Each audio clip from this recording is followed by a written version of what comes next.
l'invité de la matinale.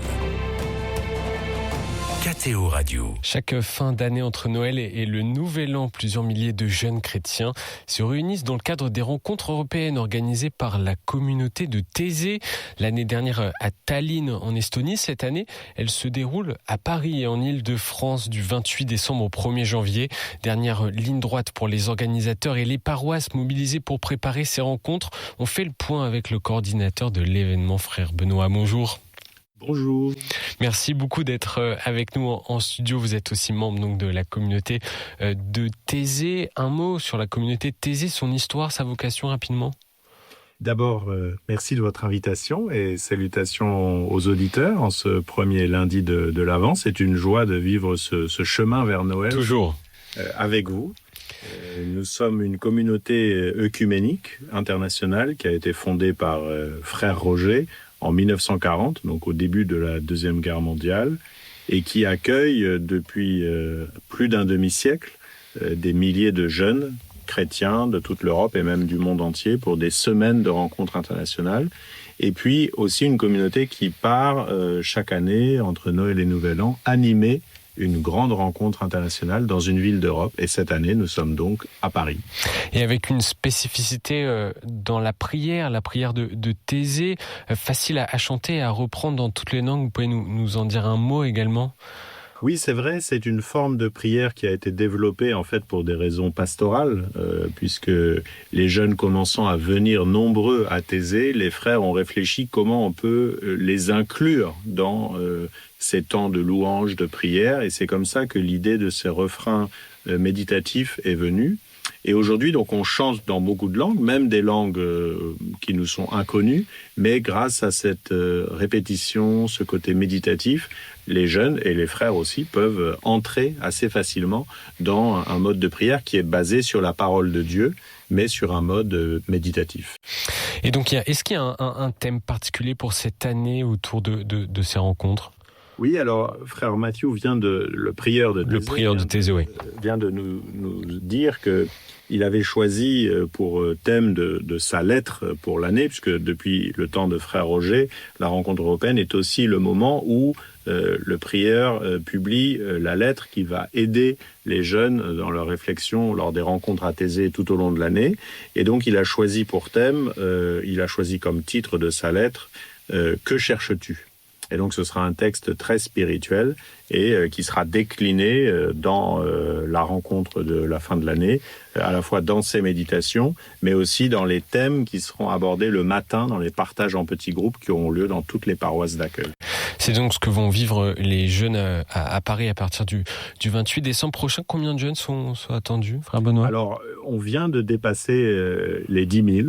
D'accord. Hier, donc, nous sommes très, très heureux de voir que les jeunes Européens se mobilisent cette année plus nombreux que toutes ces dernières années. En fait, ce sera la plus grande rencontre depuis la pandémie, donc ça nous réjouit beaucoup.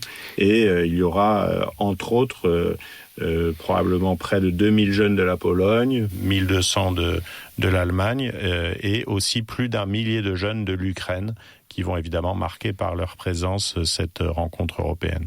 Ça soulève aussi des défis logistiques et d'accueil, d'hébergement des jeunes. Comment vous faites ? Les paroisses franciliennes sont mobilisées pour ça ? Oui, il y a vraiment un bel enthousiasme. On en est très reconnaissant puisque partout dans l'Île-de-France, des communautés chrétiennes se mobilisent. C'est vrai que l'invitation initiale est venue de l'archevêque de Paris, Monseigneur Laurent Ulrich, avec les évêques catholiques de la province.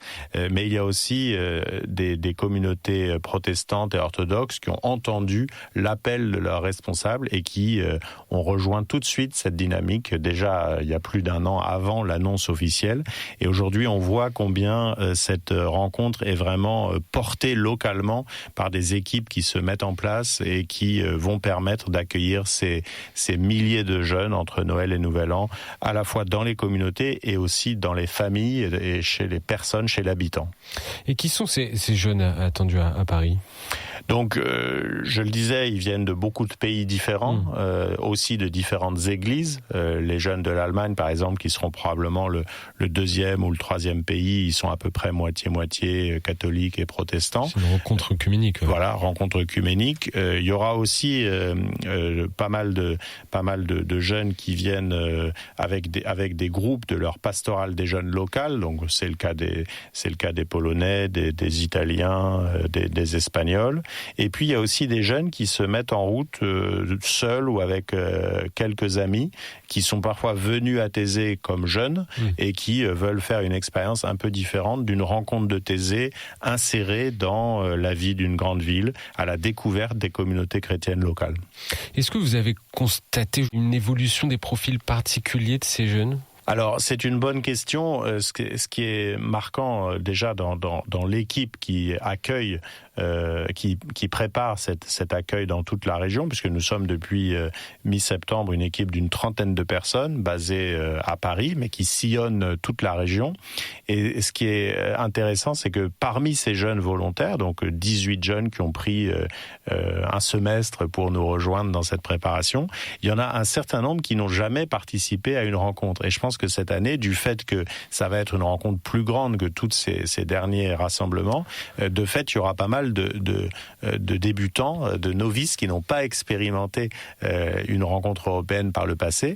Et c'est intéressant parce que la question est comment est-ce que ceux qui sont des habitués de ces rassemblements vont pouvoir les aider à vivre une rencontre qui soit à la fois spirituelle, dans le recueillement, dans le partage, mais aussi ces temps forts avec les milliers de participants et aussi les familles d'accueil. C'est un peu un défi pour nous d'organiser des moments où les jeunes peuvent être vraiment en très petit comité avec quelques amis dans un groupe de partage et puis le soir se retrouver tous ensemble pour la prière commune.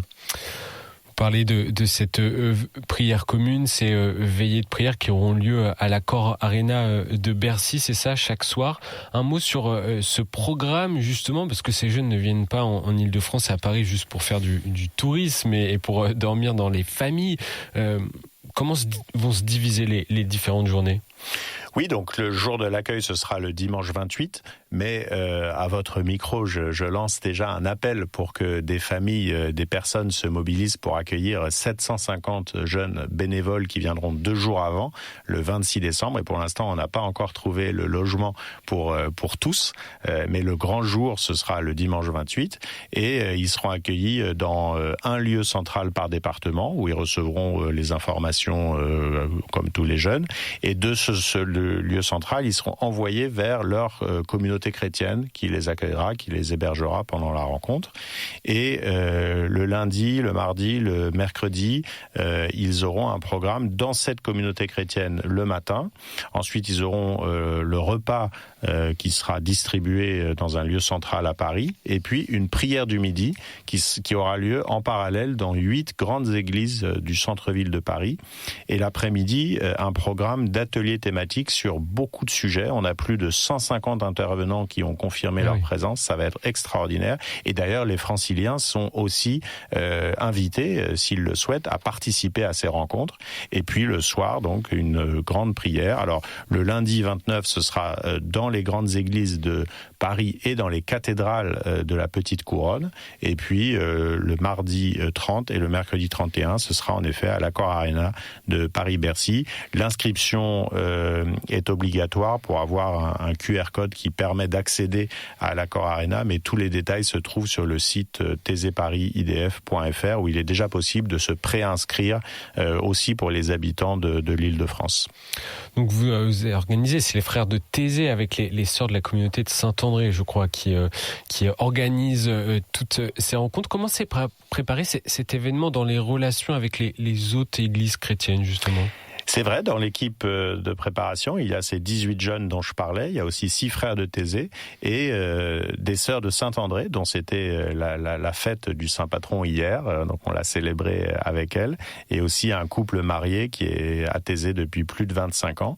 Et cette équipe très diverse prépare le rassemblement en lien étroit avec les églises locales. Alors bien sûr avec les différents diocèses catholiques, puisqu'ils étaient avec l'archevêque Laurent Ulrich à l'origine de l'invitation, mais il y a aussi une belle dynamique œcuménique avec les protestants, les orthodoxes, et ça nous réjouit beaucoup parce qu'au fond, cette période de la préparation, elle est déjà un temps de découverte mutuelle, d'amitié, de rencontre. Hier, je parlais avec 2 pasteurs d'une communauté de Paris qui nous disaient combien ils étaient réjouis de nouer des liens, de construire des ponts avec la paroisse catholique qui est toute proche. Ils se connaissaient déjà, mais là, tout à coup, ils ont vraiment un projet commun, une dynamique à chercher ensemble. Et c'était pour moi, comme frère d'une communauté œcuménique, très réjouissant d'entendre leurs témoignages. Et comment se vit l'œcuménisme justement entre les jeunes durant ces rencontres ? Il se vit d'abord par cet accueil qui sera souvent porté par différentes communautés chrétiennes ensemble.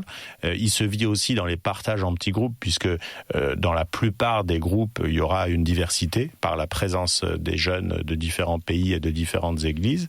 Et puis il se vit aussi dans le cadre du programme des ateliers thématiques, parce que il y aura un certain nombre de thèmes d'approfondissement sur les questions liées au dialogue œcuménique, à l'unité des chrétiens, parmi beaucoup d'autres thèmes évidemment, mais sur ce thème-là, on va avoir vraiment un panel très intéressant d'interventions, et donc je pense que ce sera aussi une occasion d'approfondir cette connaissance réciproque, cet œcuménisme réceptif, donc de l'échange de dons dont nous parlait Saint Jean-Paul II, qui nous invite à reconnaître dans l'autre ce que nous pouvons recevoir de meilleur. La paix, c'est une question qui rejoint très profondément les jeunes aujourd'hui, d'un point de vue pragmatique, voire dramatique, avec la question de l'appel à la mobilisation militaire, comme en France, la guerre qui est en Ukraine. Frère Benoît, la paix résonne davantage pour ces jeunes, bien au-delà des frontières russes aujourd'hui. C'est quelque chose qui est très présent. Oui, absolument. C'est une des grandes questions du moment pour les jeunes d'Europe, parce que ces dernières années, bien sûr, le retour de la guerre sur le continent européen marque les consciences, et aussi encore plus directement pour ce millier de jeunes ukrainiens qui viendront à Paris dans quelques semaines, une grande délégation œcuménique également, puisqu'on aura des évêques orthodoxes, gréco-catholiques de l'Ukraine qui viendront, et donc pour eux, évidemment, ce sera une expérience très importante, d'une part parce que pendant quelques jours, ils pourront sortir de ce contexte où il y a quand même tous les jours des alertes aériennes, voire des bombardements. Nous avions, il y a quelques jours, des nouvelles de Ternopil qui a été gravement bombardée. Il y a eu plus d'une trentaine de victimes, dont 7 enfants, hélas, et une chorale de cette ville animera un atelier, un mini-concert au cours de la rencontre européenne. Donc évidemment, pour ces jeunes, ce sera un temps très fort, mais aussi pour les jeunes Européens d'entendre leurs témoignages. Et donc la possibilité également pour celles et ceux qui nous écoutent, ces jeunes peut-être qui nous écoutent, de s'inscrire. Il est encore temps de s'inscrire ? Absolument. Pour les franciliens, il y a même encore pas mal de temps, puisqu'on a encore 3 ou 4 semaines pour le faire. Pour les jeunes Européens et Français qui ont besoin d'être hébergés, c'est plus urgent, c'est les derniers jours de l'inscription. Mais pour les franciliens, et d'ailleurs pas que les jeunes, puisque des adultes ou des adolescents peuvent venir, des familles avec enfants peuvent tout à fait s'inscrire pour une partie du programme, par exemple pour une prière du midi dans une des églises du centre-ville, ou pour un atelier thématique dont le thème les intéresse. Donc n'hésitez pas vraiment à participer à cette belle dynamique pour celles et ceux qui seront à Paris et en Île-de-France du 28 décembre au 1er janvier. Et je donne le site thésée.fr/Paris-2025-26. Merci beaucoup, frère Benoît, d'être venu en studio ce matin. Merci.